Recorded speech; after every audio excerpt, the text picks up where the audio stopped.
Welcome, welcome, welcome, everyone, to Two Guys in Hockey Talk. My name is Pavel the Cat, with my wonderful co-host Evan. Evan, how you doing?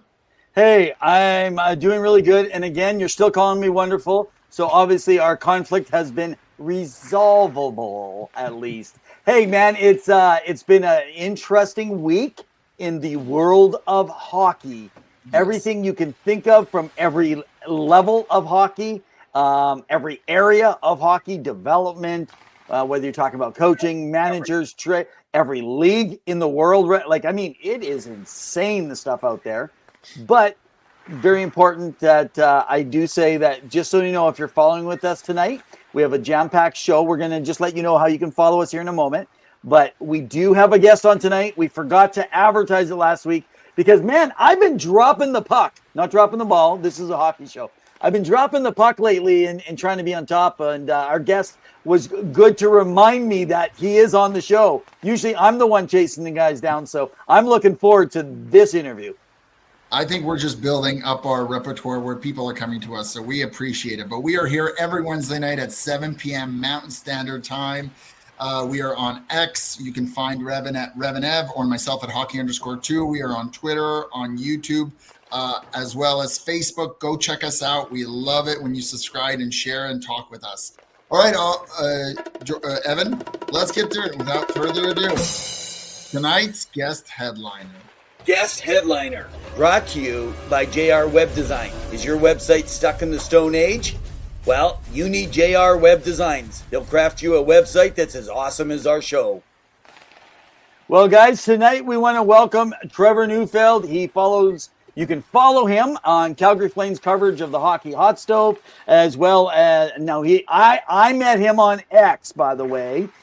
He's a wonderful guy to follow. Check out what he's got going. He's going to talk to us more about that. And he does the occasional piece, he says, for Calgary Hockey Now. We're going to learn more about that. But Trevor, thanks again for following up with me this week and making sure we made this happen tonight. Because we've been trying to get I don't know if just the last couple of years, it's hard to get Flames guys getting on the show. It's like they just don't want to talk in public.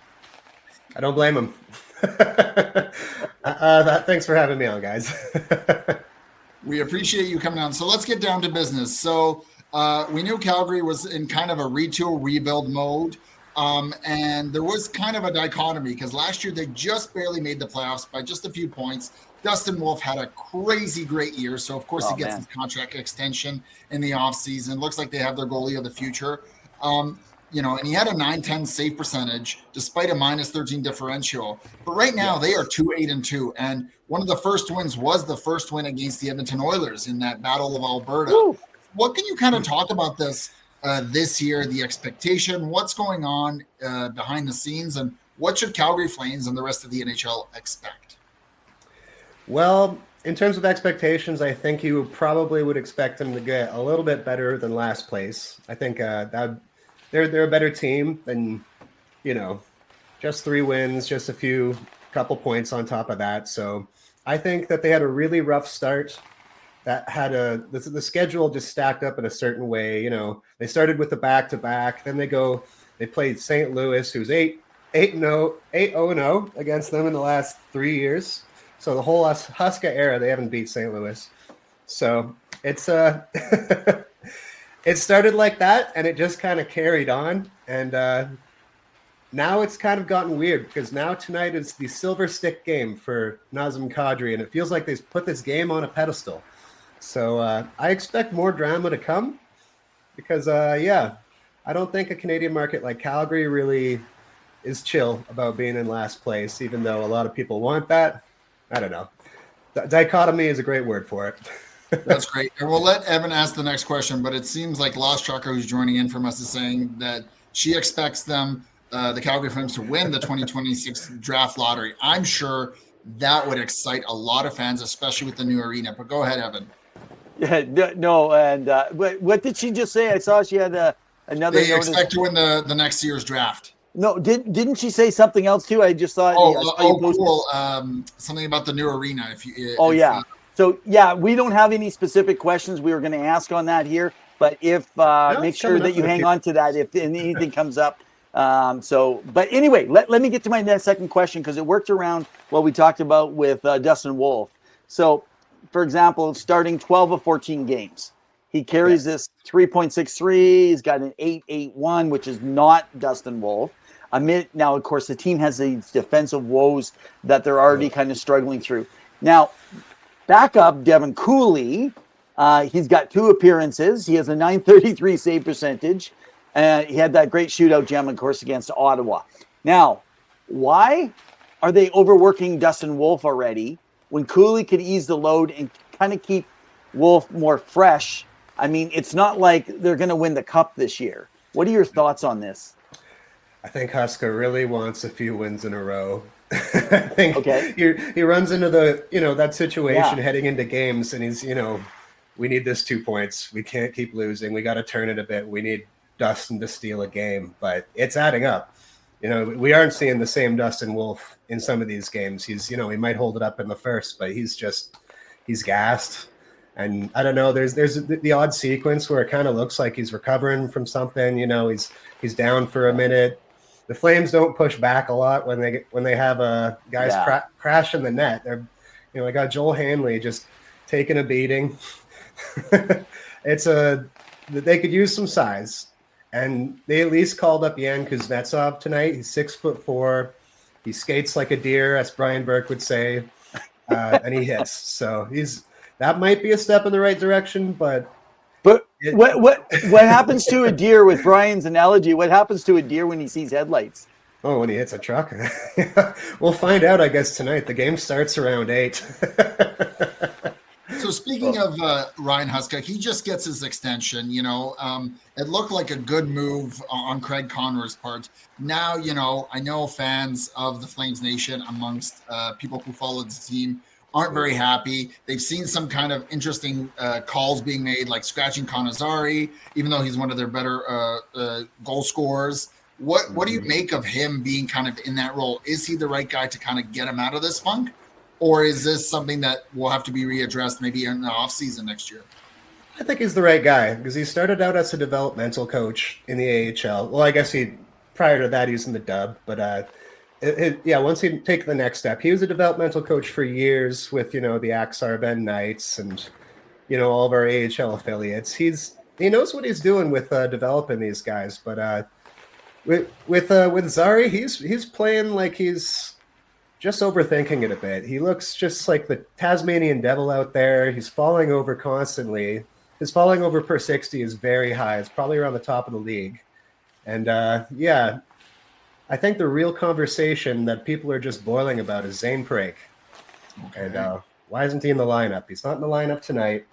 And I think he's quietly the injury that he's playing through is a little more than people are saying. I think that'd be my guess as to why he's not playing as much, because he's got a lot of talent, but he's got 0 even strength points and 1 power play assist. Yeah, and he did have that one play where he was, I believe, I forget the team, but he got knocked off his skates and he looked kind of like he got concussed a little bit. I think it was game 3 or 4. Didn't look good. Yes, I'm going to say, I don't know if it was the Flyers or the Montreal Canadiens, like one of the two, but I think both, man. Yeah, he's getting rocked every few games. Yeah, so and of course, tough. Like it takes time to adjust, size and physicality, to that speed, because it is a fast game. We saw it recently. I think it was last night. People were in Nikita Zadorov's DMs for the hit he had on Schaefer. I mean, it was kind of the welcome to the NHL moment. Yeah. But what can you tell us about some of the other prospects that fans should really be excited for with the Calgary Flames and should keep an eye out for? Well, number 1 is Matvei Gridin. He's gotten up to a point per game in the AHL as a 19-year-old. He is tearing it up down there. That's right. And it's a pretty cool story. Down in the AHL, they have Rory Cairns, who's 23, and this Gridin kid shows up after playing a couple games with the Flames. And they both just start going on a scoring derby. They're tied, and they're both just surging right to the top of the AHL. It's they're not there yet, but they're on pace to catch right up to the top. I think there's a guy in Pittsburgh, Danton Heinen, I don't know if he's a Pittsburgh guy actually, but yeah, Yeah, they're on their way. Kenton is. Yeah, I think that. Well, okay, let's come back for a sec here. I do want to come back to the Huska thing, but you were just mentioning about with Zayne, and one of the interesting things, we talked about this, Pavel, right, all last year with Zayne, and was he ready? And this, unfortunately, is not the CBA where they can select one 19-year-old, right? One player to go and play there. Otherwise, he could have maybe played, because he's in 100%. Between. Sam Dickinson, he just got passed. We're going to talk about him later on the show. But he took that one extra year. They sent him back. Because here's the thing. They're going to waste a year of his elite level contract. But is it worth him the way he produced on playing back in the O again this year? And so do you make it a development year? Do you rest him, give him more lessons? Because it's not a surprise. I see Flame fans being, we're a little worried about his defensive game. It's like, that's always been his game. It's like an Evan Bouchard, you take the losses. People forget Paul Coffey and Paul Reinhart way back in the 80s. It's just like they give up goals and they go help score goals and or set up goals, right? Good teams have those kind of guys. Exactly.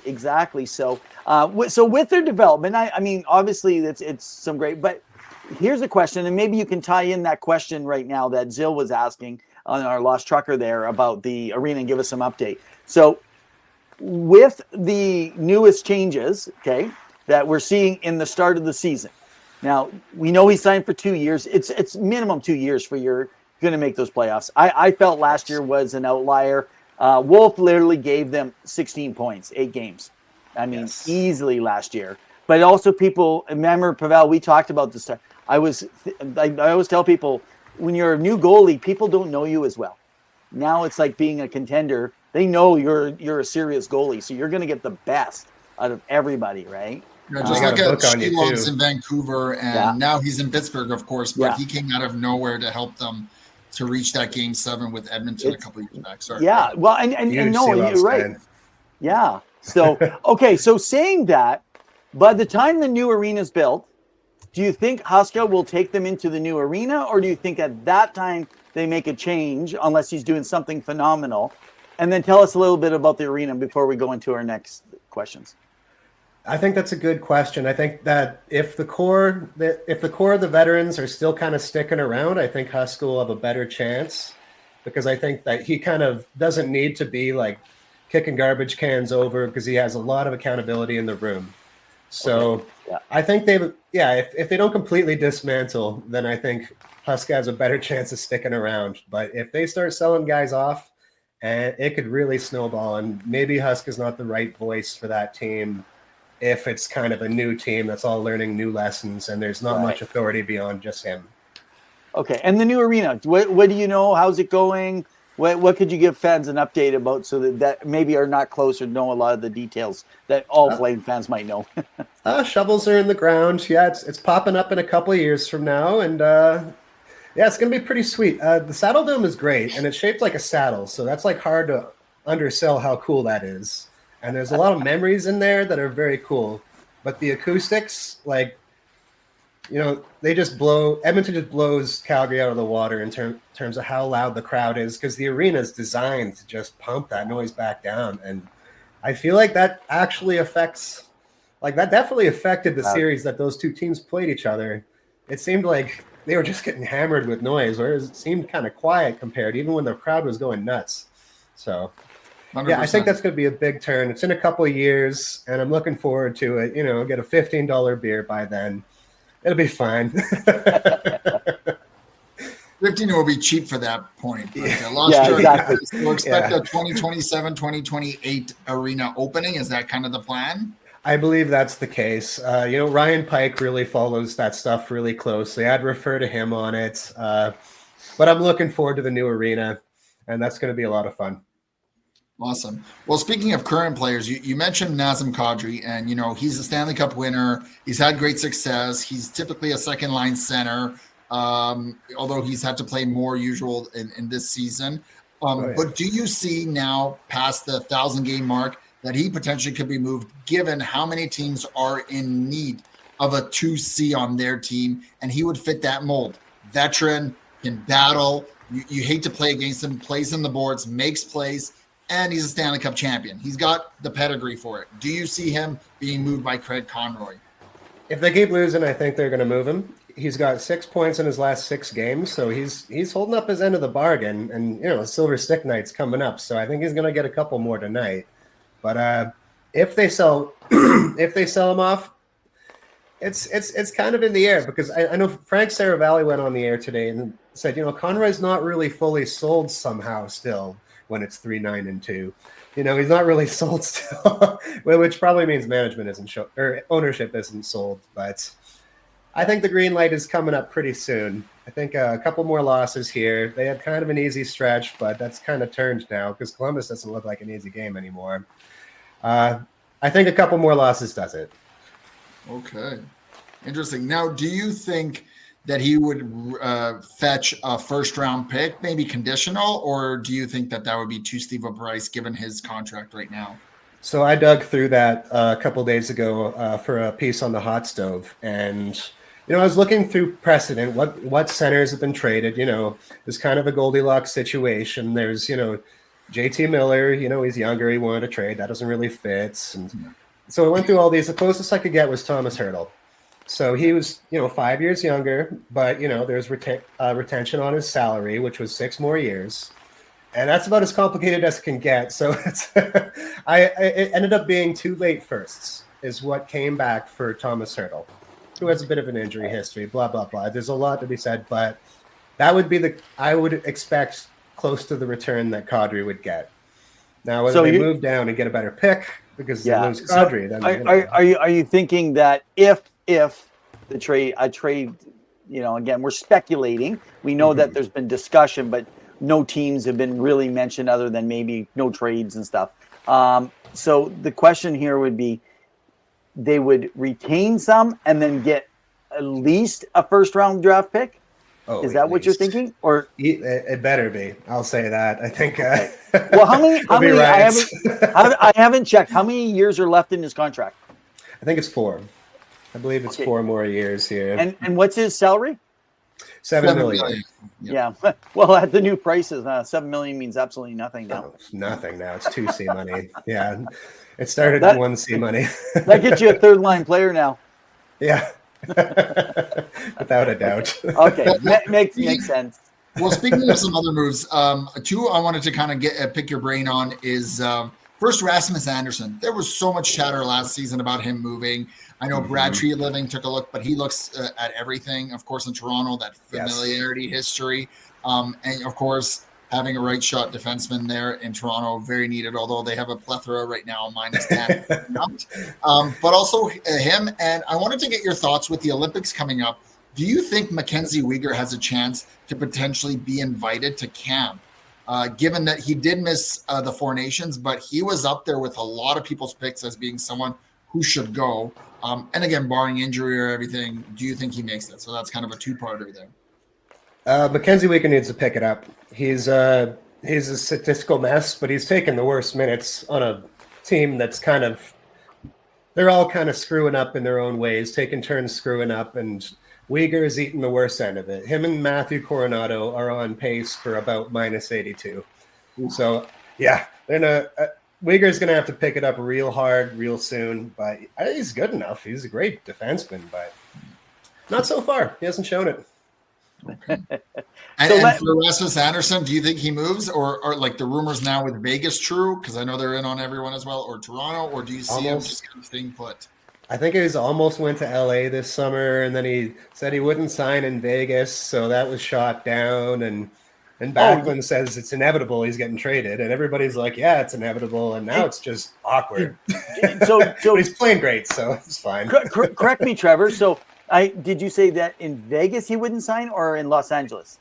The rumor was that he wouldn't sign with Vegas long term, and then a deal with Los Angeles fell apart. I'm not sure whether that was relying on an extension there, but it's all rumors, so it's tough to say. But so that was it's just interesting. I mean, and everyone loves speculation, so just depending what goes around. But I actually heard opposite, that he wasn't interested in a long-term deal, like going past this year with the LA Kings. And because it wasn't about money, and actually he wants to be Vegas, and that's kind of really the only spot, but Vegas doesn't have a place for him. So this will be interesting. I see it. Interesting around it. So yeah, no, I'm just. I like that idea. Well, I mean, Matt, if you're a Flames fan, you got to be disheartened to see all these Flames guys or guys you wanted in Calgary and see them in Vegas. And Brad McCrimmon from Manitoba has taken them down to the no state tax Nevada. Yeah, they got Hannafin down there. He's great. They got all these players. They're just sniping stars from across the league, and we get to be in their div and just watch them. It's insanity. That is a different beast from any other team in the league. I don't even. It's tough to say anything about Vegas. They are just a powerhouse. Well, speaking of that, they've gone in all year. I think their owner really believes like every year is our year. I mean, what is it? 9th year in the league now, and they're still going strong and somehow find a way to make players like Marner now come over and sign a big deal. Eichel resigns, of course, starting next year, and there's high expectations with that club. So yeah, it's true. Yes. It's how they make the cap work. I don't know. So in the Wild West, well, that just shows you anyone that makes an excuse about caps, they're totally off the wall. You can make it happen. We've saw a lot of teams do it, right? So in the Wild West, this will be my last question, and then Pavel can do a wrap up. In the Wild West, what do you see this year?